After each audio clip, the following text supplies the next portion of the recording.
Bismillahirrahmanirrahim. Assalamualaikum warahmatullahi wabarakatuh. InsyaAllah hari ini saya akan berkongsikan kepada semua, terutamanya bagi guru-guru pelatih, tentang bagaimana tips untuk kita survive semasa praktikum ataupun PDPR online. Okay? Dalam musim-musim COVID ni, pelajar-pelajar, pelatih, guru-guru pelatih akan berpraktikum secara online. Jadi bagaimana cara untuk kita atasi masalah ini? Sebab ini adalah norma yang baru. Jadi kita akan tengok bagaimana cara yang mudah.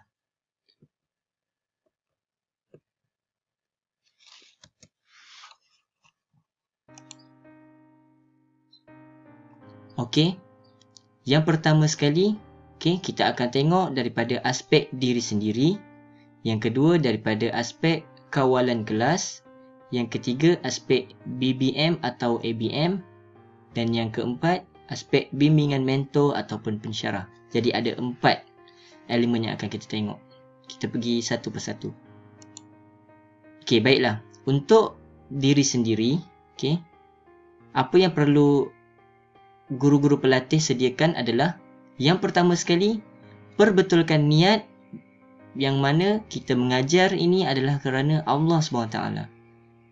Lillahi ta'ala. Kita niat, kita mengajar dengan ikhlas.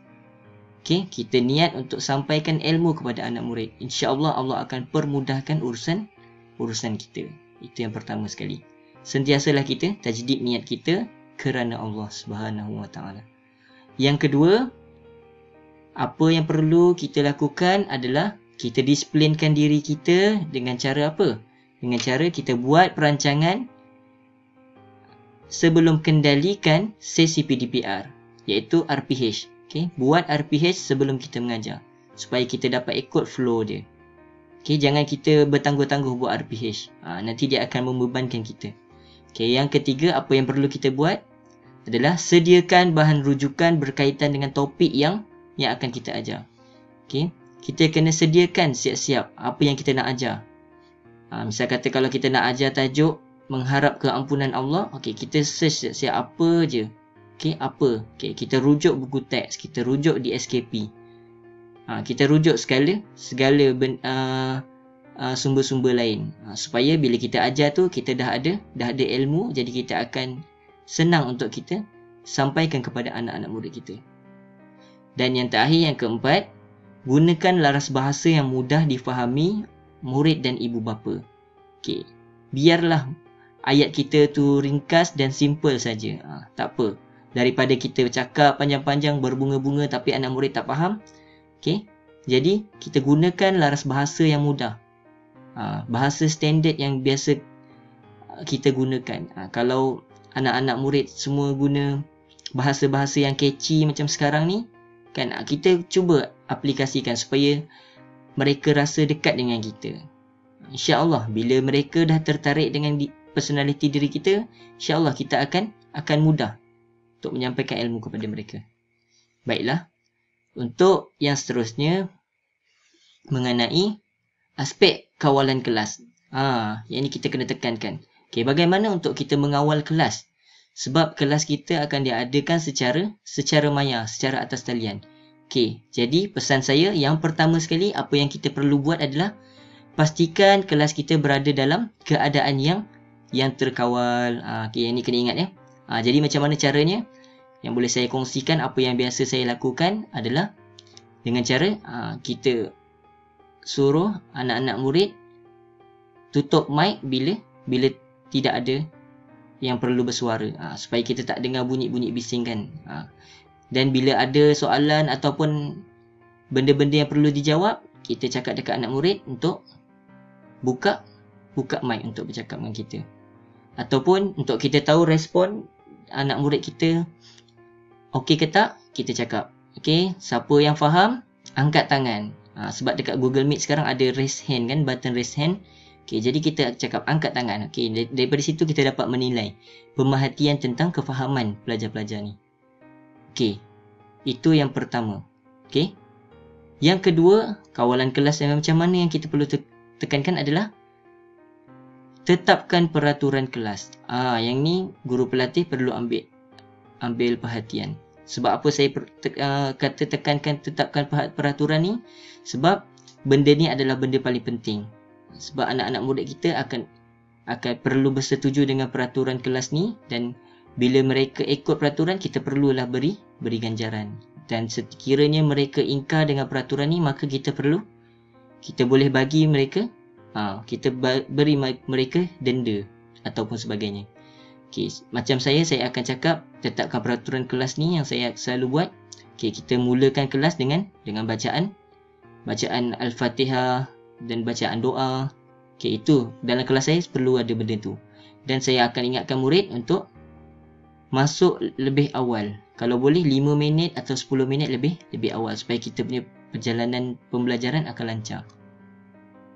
Okay. Dan yang seterusnya, kita juga perlu tanya pada anak-anak murid kita apa yang mereka inginkan, macam mana cara yang mereka nak. Dan apabila kita tunaikan, mereka perlulah beri, kan? Perlulah beri apa yang macam mereka minta. Dan sekiranya mereka tidak buat apa yang mereka minta tu, kita bolehlah denda. Dendalah dengan yang sewajarnya. Okey, yang ketiga. Yang ketiga ini sekadar cadangan saya saja. Okey. Paparan ganjaran untuk kawal disiplin murid. Okey.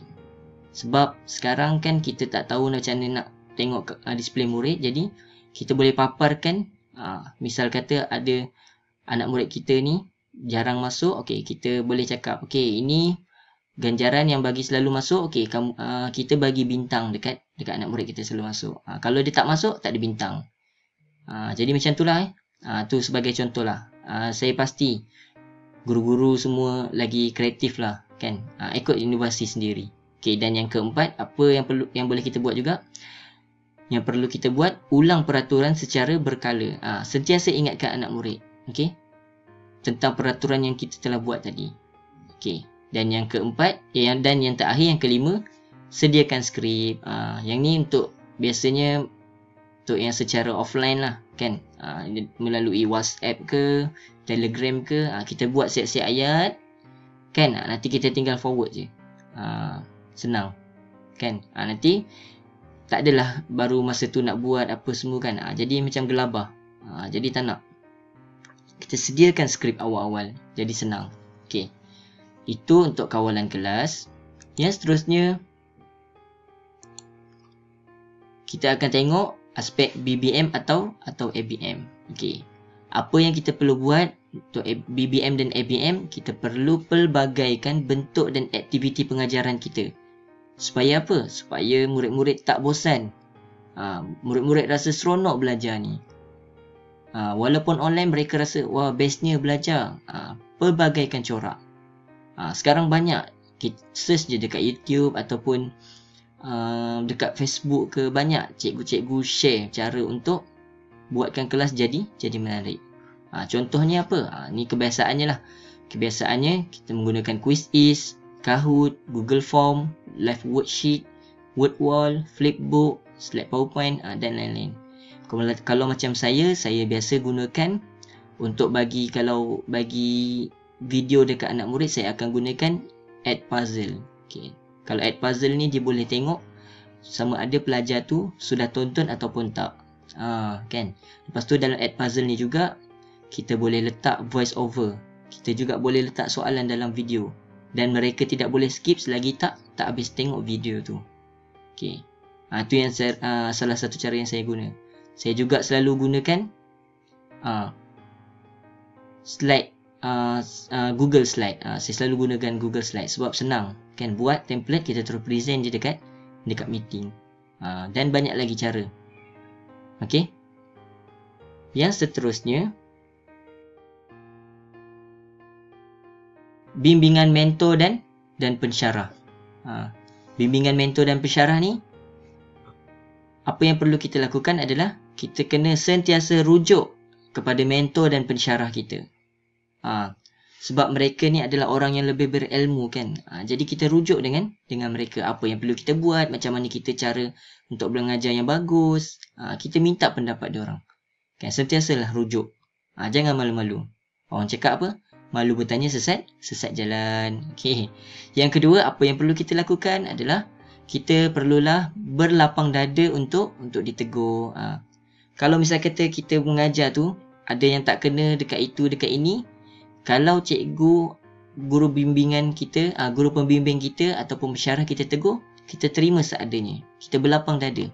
Jangan kita rasa kita betul. Mungkin diorang tegur tu ada untuk penambahbaikan kita. Okay, jadi kita sentiasalah berlapang dada untuk ditegur. Sebab teguran tu kadang akan menjadikan kita menjadi orang yang lebih baik, yang lebih percaya. Dan yang ketiga, apa yang perlu kita buat adalah kita perlu buat penambahbaikan daripada kesilapan-kesilapan kita. Ni yang daripada yang nombor 2 ni lah, kan? Bila dah ditegur, kita perlu lakukan penambahbaikan. Misal kata kalau kita ada buat kesilapan itu macam tak kena, okey. Untuk yang akan datang kita ubah, kita buat yang lebih baik. Okey. Yang keempat, apa yang perlu kita lakukan adalah kita perlu kenali murid-murid kita melalui guru pembimbing. Kebiasaan kalau kita masuk kelas, kan, kalau kita masuk praktikal ni, kita akan diberi kelas dan juga guru pembimbing. Jadi kita minta kenali murid melalui guru pembimbing, kerana guru pembimbing sudah lebih arif tentang anak murid kita. Jadi kita kenal bagaimana pewatakan, cara pembelajaran, perlu yang mana yang perlu diberi perhatian.